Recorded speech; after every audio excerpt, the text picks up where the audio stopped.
Go ahead, laugh, the billionaire said with a careless grin. The help always thinks they know more than they do. Laughter rolled across the polished boardroom like polished marbles on glass, soft at first, then louder as executives in tailored suits exchanged amused glances. Richard Whitmore stood at the head of the 30-foot conference table beneath a chandelier that scattered warm light across marble floors imported from Italy.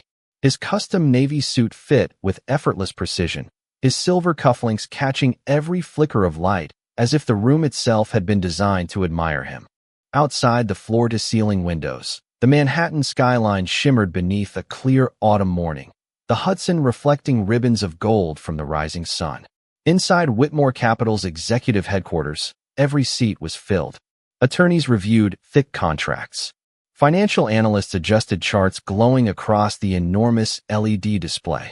Representatives from investment firms whispered numbers that could change industries. Today was supposed to become the largest acquisition in the company's history, a deal valued at nearly $500 million. Cameras from financial news networks waited outside the building, ready to announce another legendary victory for Richard Whitmore, the billionaire who never seemed to lose. Almost no one noticed Naomi Brooks as she quietly entered through the side door, pushing a modest housekeeping cart stocked with fresh water bottles, microfiber towels, and cleaning supplies. At 34 years old, Naomi had mastered the invisible rhythm of her work. She moved carefully between expensive leather chairs without disturbing conversations, replacing empty glasses before anyone realized they were thirsty, straightening forgotten folders with gentle hands that carried years of honest labor.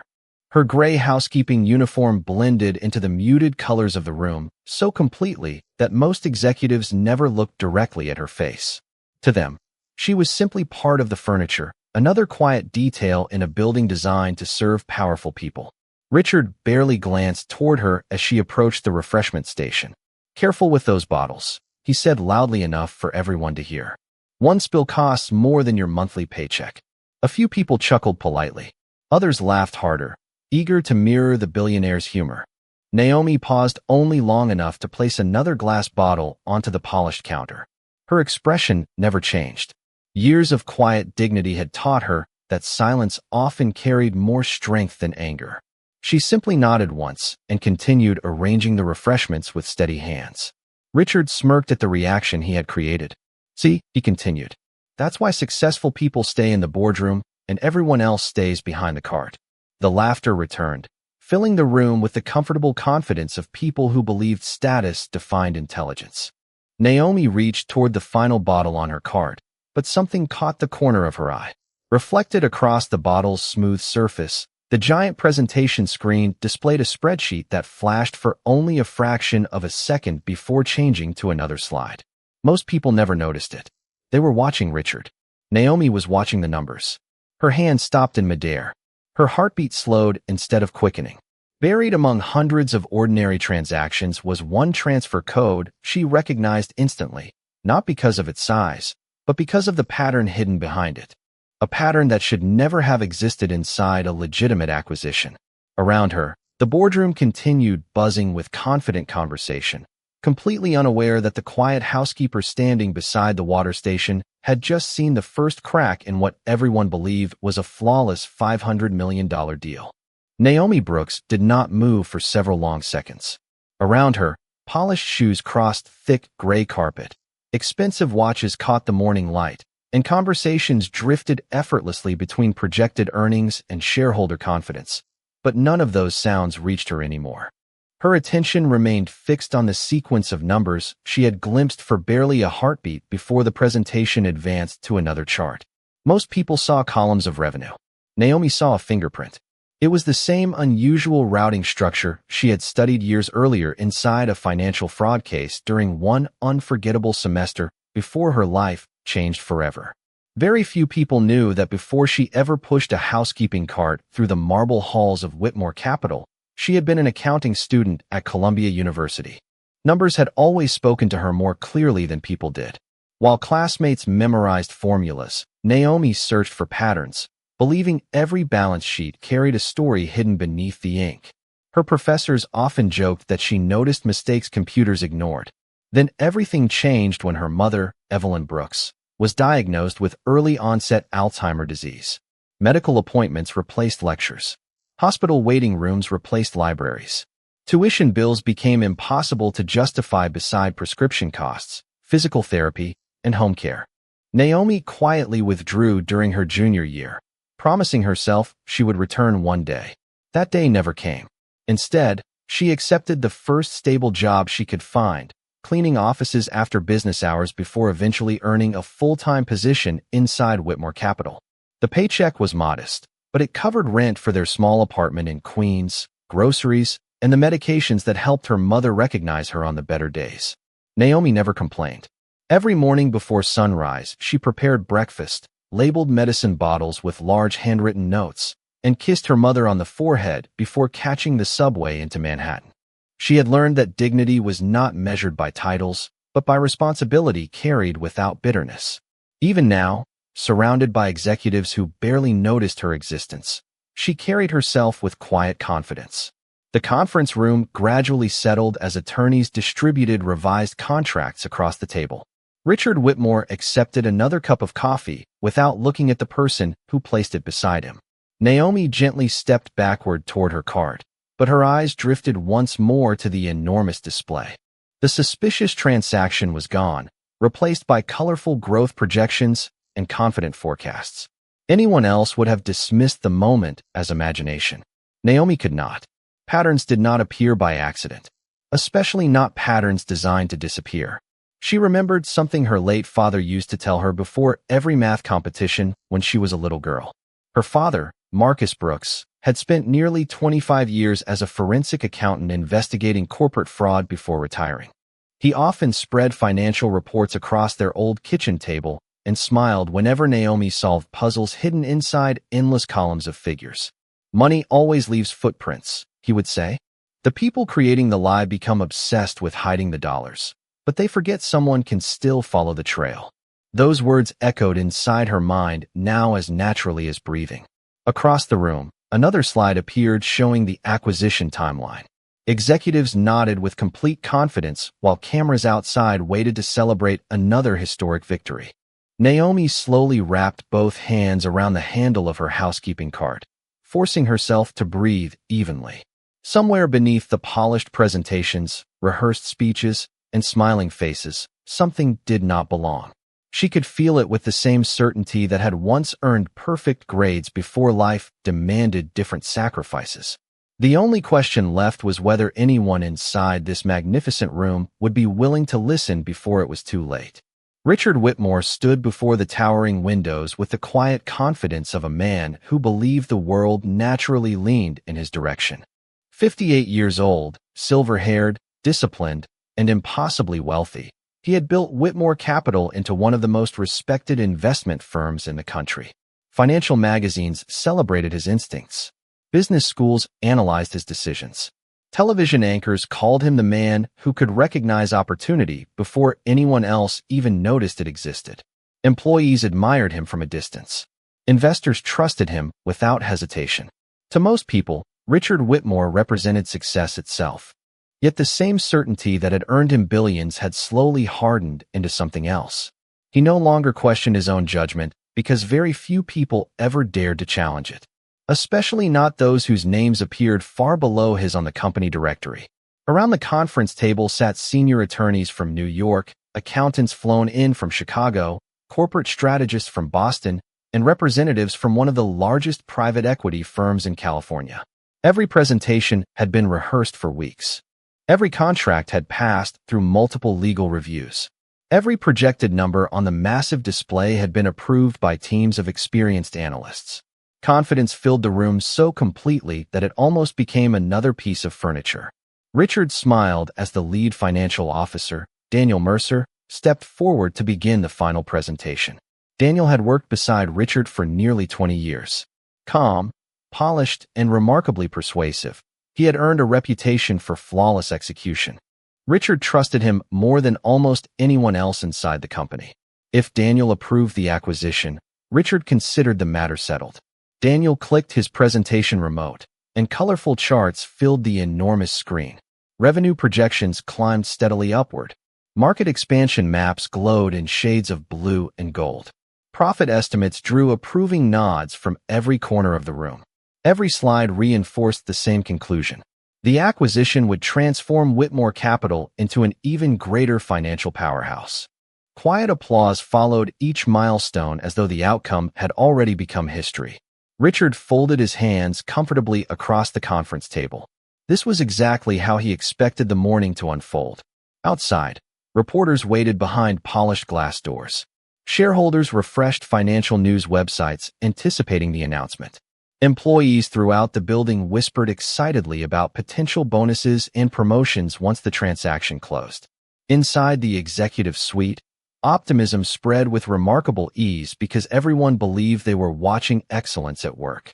Only Naomi remained unsettled. She continued arranging empty glasses along the refreshment counter while listening carefully to every number Daniel presented. The figures sounded reasonable when spoken aloud. The charts looked convincing. Yet beneath the polished graphics, her memory kept reconstructing the hidden transaction she had noticed only moments earlier. One transfer alone meant very little. A repeated structure hidden inside multiple accounts meant something entirely different. Her eyes quietly scanned the room. Nobody else appeared concerned. Senior attorneys highlighted paragraphs with expensive fountain pens. Investment partners whispered about future expansion. Junior executives smiled proudly, eager to witness another successful chapter in company history. The atmosphere carried the comforting warmth of certainty, but Naomi felt something colder hiding underneath it, like a draft slipping beneath a closed door. Daniel reached the final slide and smiled confidently toward Richard. "Everything is ready for your signature," he announced. Richard nodded without the slightest hesitation and accepted the elegant silver pen resting beside the leather contract folder. Sunlight reflected across the polished barrel as he lifted it above the first signature line. Around the table, chairs shifted softly as every executive leaned forward to witness the moment. Naomi felt her pulse quicken. The room had never seemed quieter. She looked once more at the glowing presentation screen, then at the contract waiting beneath Richard's hand. Every instinct she possessed told her that once the ink touched the paper, hundreds of innocent employees could unknowingly become part of a disaster already hiding in plain sight. Naomi could hear the quiet ticking of the antique clock mounted on the walnut wall. Every second seemed louder than the one before it. Richard Whitmore lowered the silver pen toward the contract while the attorneys exchanged confident smiles. One signature was all that remained. Naomi tightened her grip on the handle of her housekeeping card until her knuckles turned pale. She knew exactly what happened when ordinary people stayed silent, because they believed someone more important would speak first. Her father had spent decades explaining that the greatest financial disasters rarely began with brilliant criminals. They began with decent people assuming everything had already been checked. She slowly released the card and took one careful step forward. Nobody noticed. Another step carried her beyond the refreshment station and onto the thick carpet surrounding the conference table. A junior associate glanced up briefly before returning to his notes. Richard positioned the pen directly above the signature line. Naomi drew a slow breath. "Excuse me, Mr. Whitmore." Her voice was calm, respectful, and unexpectedly clear inside the silent room. The pen stopped in midair. Every head turned toward her. Richard looked up with visible irritation, as though the interruption itself had offended him. "This meeting is private," he said without raising his voice. "Please finish your work outside." Naomi remained composed. "I am sorry for interrupting, sir, but I believe there may be a serious problem with the financial presentation." For one long second, absolute silence settled across the boardroom. Then scattered laughter broke out around the table. One executive leaned back in his chair, shaking his head with amusement. Another whispered something to the attorney beside him, drawing another round of quiet chuckles.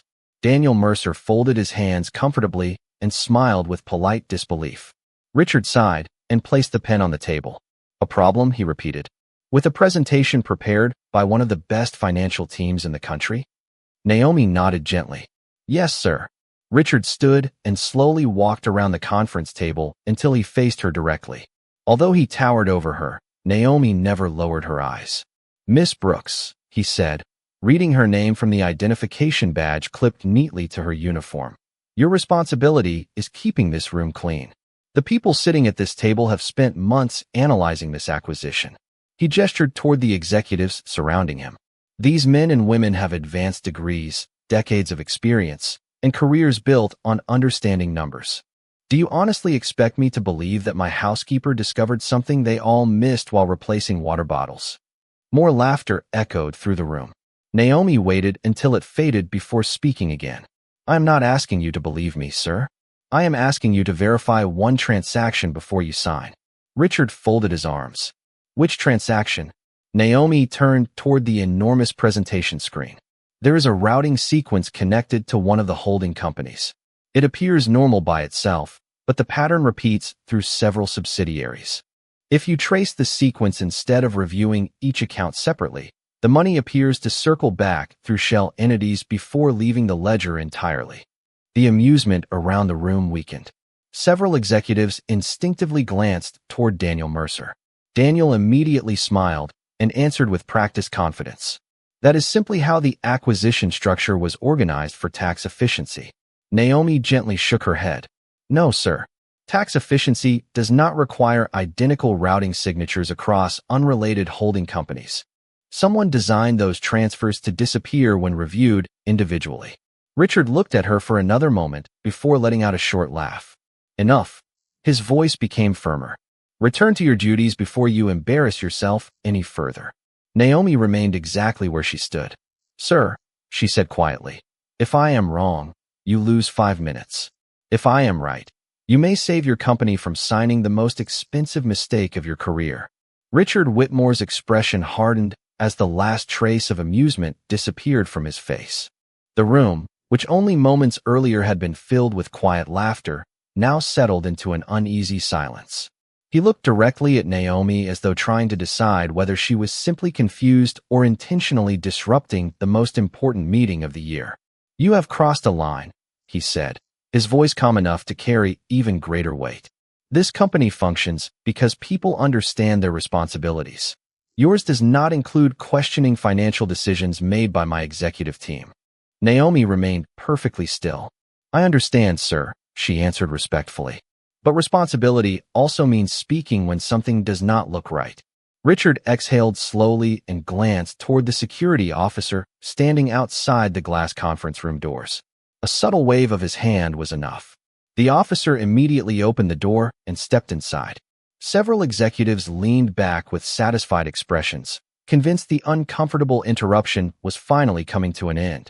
Daniel Mercer adjusted his tie and smiled politely, almost sympathetically, as if Naomi had simply misunderstood her place in the building. Please escort Miss Brooks back to her department, Richard said without raising his voice. Human resources can decide whether further disciplinary action is necessary. The words landed heavily in Naomi's chest, but her face remained composed. Losing this job would mean far more than losing a paycheck. It would threaten the apartment she shared with her mother, the medical treatments that kept Evelyn comfortable, and the fragile stability Naomi had fought for over the past several years. Even so, she did not regret speaking. She slowly picked up her housekeeping card and nodded once. I understand, sir. As she turned toward the door, her eyes briefly settled on the giant presentation screen one final time. Please, she said quietly without looking back, before you sign, compare the routing codes ending in 417, 829, and 964. They appear unrelated, but they share the same concealed transaction sequence. Nobody answered. The security officer gently held the door open while Naomi walked into the quiet hallway beyond the executive suite. The soft click of the closing glass door echoed behind her. Inside the boardroom, Richard shook his head with visible frustration. Now, he said, picking up the silver pen again, let us return to serious business. Several executives nodded immediately. A few laughed nervously, eager to erase the interruption from memory. Daniel advanced another presentation slide and confidently continued explaining projected earnings. Yet not everyone had fully returned to the meeting. At the far end of the table sat Olivia Grant, the firm's senior external audit partner. Unlike the others, she had not laughed when Naomi spoke.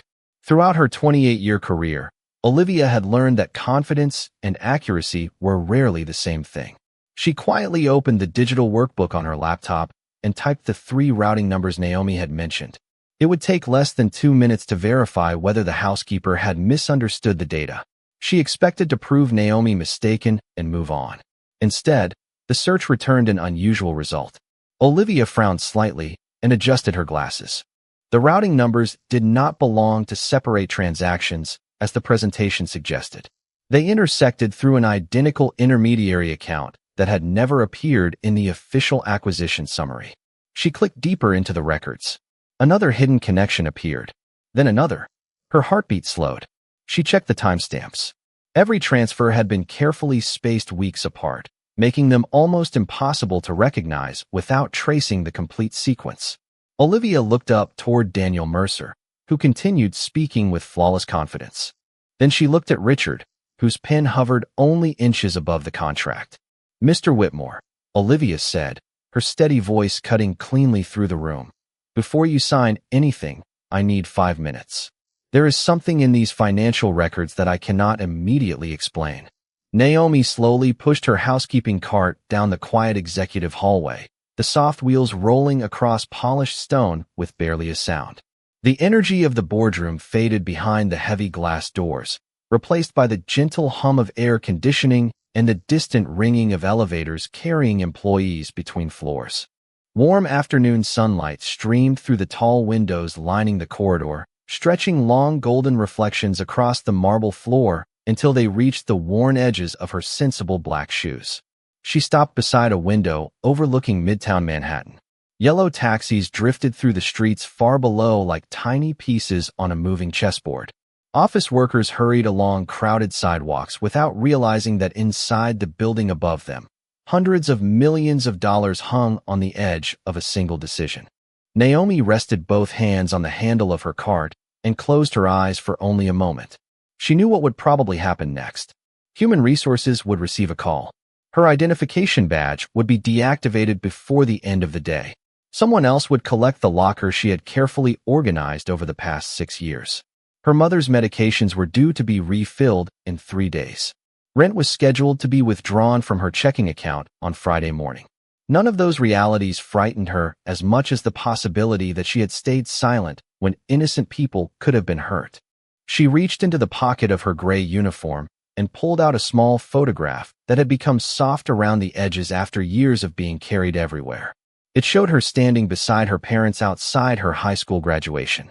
Her father smiled with quiet pride, one hand resting gently on her shoulder.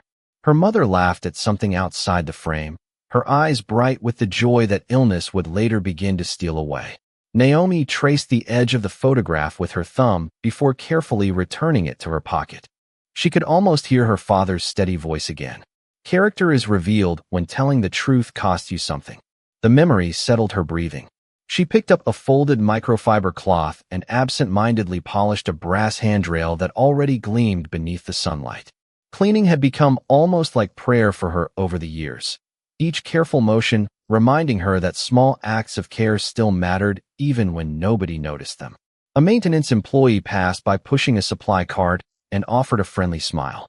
Naomi returned it without mentioning anything that had happened upstairs. She had never wanted recognition. She had only wanted someone to look closely before it was too late. Behind the closed conference room doors, voices had grown noticeably quieter. The confident rhythm of presentations had disappeared. Instead, muffled conversations rose and fell in uneven bursts, followed by long stretches of complete silence. Naomi could not hear the words, but she recognized the sound of certainty beginning to crack. Inside the boardroom, Olivia Grant continued tracing the hidden transaction routes one layer deeper. Each document uncovered another account. Each account led to another company that appeared legitimate until examined alongside the others. Richard Whitmore no longer held the silver pin above the contract. It rested untouched beside the signature page while every executive watched Olivia's expression slowly change from curiosity to concern. Daniel Mercer maintained his professional smile, but a small bead of perspiration formed near his temple despite the cool temperature inside the room. Olivia requested additional financial records, then archived transfer logs, then internal authorization reports. One by one, laptop screens around the conference table filled with spreadsheets instead of presentation slides. Richard's eyes moved from one concerned face to another.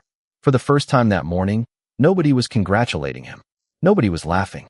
And somewhere beyond the quiet hallway, Naomi stood alone beside the window, completely unaware that the simple truth she refused to abandon had already begun unraveling everything the room believed only minutes before. Inside the boardroom, the silence became heavier than any speech Richard Whitmore had ever delivered. Olivia Grant leaned closer to her laptop, her fingers moving steadily across the keyboard as another series of internal records appeared on the screen. Every document she opened confirmed the last. Money had not disappeared in one dramatic transfer. It had been quietly redirected through layers of holding companies, consulting fees, and temporary escrow accounts that looked perfectly ordinary when viewed separately. Together, they formed a carefully hidden trail. One attorney slowly removed his glasses and stared at the growing network diagram now projected onto the giant display. The colorful presentation slides promising growth and prosperity had vanished, replaced by interconnected account numbers stretching across multiple states.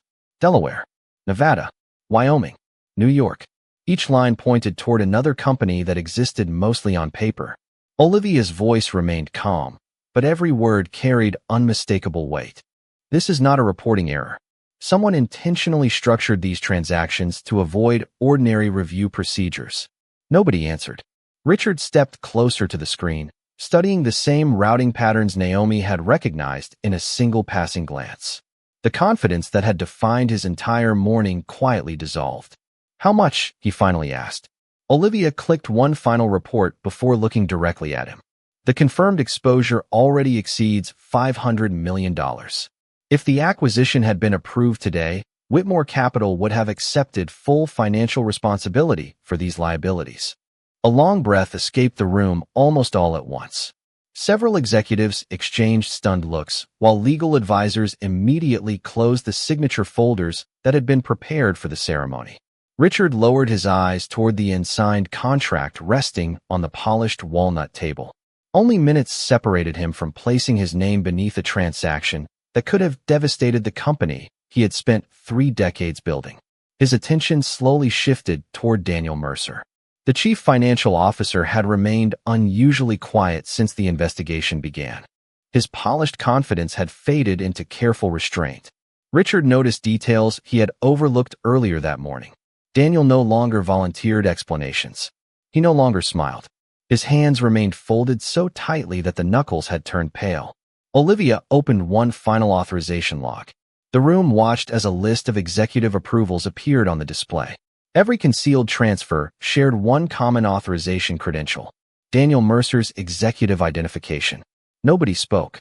The truth required no dramatic announcement. It simply existed on the screen for everyone to see.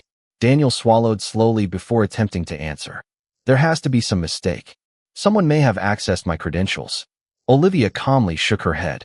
"The authorization records include biometric confirmations performed inside your executive office on multiple dates over the past 18 months. Richard stared at the evidence without blinking. The man he had trusted for nearly 20 years had approved every hidden transaction personally. The realization settled over him with quiet force. He had spent years believing that experience guaranteed wisdom, that titles reflected character, and that people outside the executive circle had little to contribute. Yet the person who protected his company had not been a senior partner, a prestigious consultant, or a celebrated financial expert. She had been the quiet woman replacing water bottles while everyone else ignored her presence. Richard remembered every dismissive word he had spoken only minutes earlier. He remembered the laughter that had filled the room. He remembered telling Naomi to return to work because people like her did not belong in financial discussions. Those words now echoed through his memory with painful clarity. Outside the conference room, sunlight continued spilling across the marble hallway where Naomi patiently organized fresh supplies on her housekeeping cart, believing she had probably reached the end of her career inside Whitmore Capital. She had no idea that behind the closed doors, the invisible pattern she refused to ignore had just exposed the largest corporate fraud the company had ever uncovered and forever changed the opinion of the most powerful man in the building. The conference room doors opened quietly, and for the first time that morning, Richard Whitmore walked out without the confidence that usually surrounded him. His shoulders remained straight, but the certainty in his stride had disappeared. The hallway felt different now. The polished marble reflected the afternoon sunlight with the same quiet warmth as before, yet Richard noticed details he had ignored for years. He noticed the maintenance staff greeting one another with polite smiles. He noticed framed photographs celebrating employees whose names he had never taken the time to learn. And at the far end of the corridor, he saw Naomi Brooks carefully folding fresh towels onto her housekeeping cart as though the extraordinary events inside the boardroom had nothing to do with her. She looked up when she heard approaching footsteps. Richard stopped several feet away, leaving an unusual silence between them. No assistants followed him. No attorneys stood nearby. For the first time in many years, the billionaire stood alone.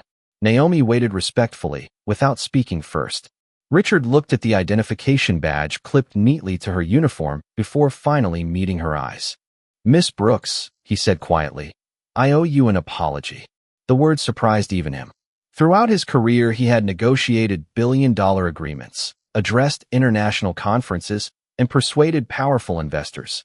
Yet those 5 simple words felt heavier than any speech he had ever given. Naomi listened without changing her expression. Richard continued, his voice slower than before. "I judged you before I knew anything about you. I assumed your uniform defined your ability.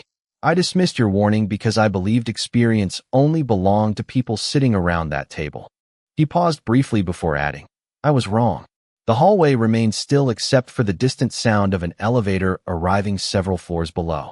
Naomi smiled gently, not with triumph, but with quiet understanding. "Thank you for saying that, sir," she answered. "Most people never do." Richard lowered his eyes for a moment. "You saved this company today. You probably saved thousands of jobs. I cannot ignore that." Naomi glanced toward the conference room, where investigators and auditors continued reviewing financial records behind the closed glass doors. "I was not trying to save a company," she replied softly. "I was trying to protect the people who depend on it. The janitors, the receptionists, the assistants, the parents who count on every paycheck. They would have suffered first." Richard looked at her with genuine surprise. She had every reason to demand recognition, compensation, or revenge for the humiliation she had endured only minutes earlier. Instead, she spoke only about strangers whose lives might have been affected. The realization settled deeply inside him. Wealth had taught him how to measure profits, but this woman measured success by the lives protected behind every decision. Richard reached into the inside pocket of his suit jacket and removed a business card embossed with the company's executive seal. He held it toward her. "When this investigation is finished, I want to offer you a position where your talent can actually be used. Not because I feel guilty, because this company needs people willing to speak the truth when everyone else is too comfortable to ask questions." Naomi accepted the card but did not immediately look at it. Instead, she smiled with the same calm dignity that had never left her all day. "I appreciate that, sir," she said. "But I hope the most important change is not my job title." Richard raised an eyebrow. Naomi's eyes reflected the warm afternoon light pouring through the windows. "I hope the next person wearing a different uniform is listened to before they have to prove they deserve respect." Richard nodded slowly. There was no argument left to make. Only understanding. In that quiet hallway, surrounded by nothing more remarkable than sunlight, polished stone, and a simple housekeeping cart, the most valuable lesson of his career had nothing to do with money at all. 3 months later, the morning sun rose over Manhattan with the same golden light that had filled the executive hallway on the day everything changed, but Whitmore Capital no longer felt like the same company. The investigation had uncovered the entire financial scheme before the acquisition could be completed, protecting thousands of employees, investors, and clients from devastating losses. New compliance procedures had been introduced throughout every department. Executive meetings now included voices from every level of the organization because one undeniable truth had become part of the company's culture. Wisdom was not determined by a title, an office, or an expensive suit. It could stand behind a reception desk, push a maintenance cart, or quietly replace a bottle of water without anyone noticing until the moment it mattered most. Richard Whitmore understood that lesson better than anyone. Every morning before entering his office, he walked through the building instead of taking the private executive elevator. He greeted security officers by name. He thanked maintenance employees for keeping the headquarters spotless. He stopped at the reception desk to ask how their families were doing. The changes seemed small to outside observers, but those who worked inside the building recognized something remarkable. Respect had become part of the company's daily routine instead of a privilege reserved for executives. On the top floor, sunlight poured across the polished hallway as Naomi Brooks stepped through the front entrance carrying a simple leather portfolio instead of a housekeeping cart. She had accepted Richard's offer only after making one condition absolutely clear. She did not want a position created out of sympathy. She wanted real responsibility and the opportunity to strengthen the ethical standards that protected every employee, regardless of rank. Richard agreed without hesitation. Today, the polished brass nameplate beside her office reflected the morning light with quiet elegance. It read, Naomi Brooks, Director of Corporate Ethics. She paused for a brief moment before opening the door, not because she admired the title, but because she remembered the woman who had once stood in the same hallway wondering how she would pay for her mother's medicine after losing her job. That memory remained with her, keeping her humble and reminding her that every decision inside the company would eventually affect ordinary families far beyond these office walls. Richard approached from the opposite end of the corridor, carrying nothing more than a notebook and a cup of coffee. When he reached Naomi's office, he smiled warmly. "Good morning, Naomi." "Good morning, Richard," she replied. There was no hesitation, no distance, only mutual respect earned through honesty rather than status. Richard glanced toward the nameplate before quietly saying, "I still think about that meeting." Naomi smiled gently. "So do I." Richard nodded. "It reminds me never to confuse position with character again." Naomi looked through the nearby window where the city stretched toward the horizon beneath a bright blue sky. "People want to be seen," she said softly. "Sometimes listening carefully is the most valuable investment we can ever make." Richard followed her gaze without speaking. The hallway became peacefully quiet once again. Employees walked past carrying laptops, folders, and coffee cups, exchanging friendly greetings with one another before continuing toward another ordinary workday. The marble floor reflected the sunlight just as it had months before, but now it also reflected something far more meaningful. A company had protected its future because one woman refused to stay silent. A leader had become stronger because he found the courage to admit he was wrong. And in that quiet moment, without applause or celebration, justice felt less like victory and more like simple respect finally finding its rightful place.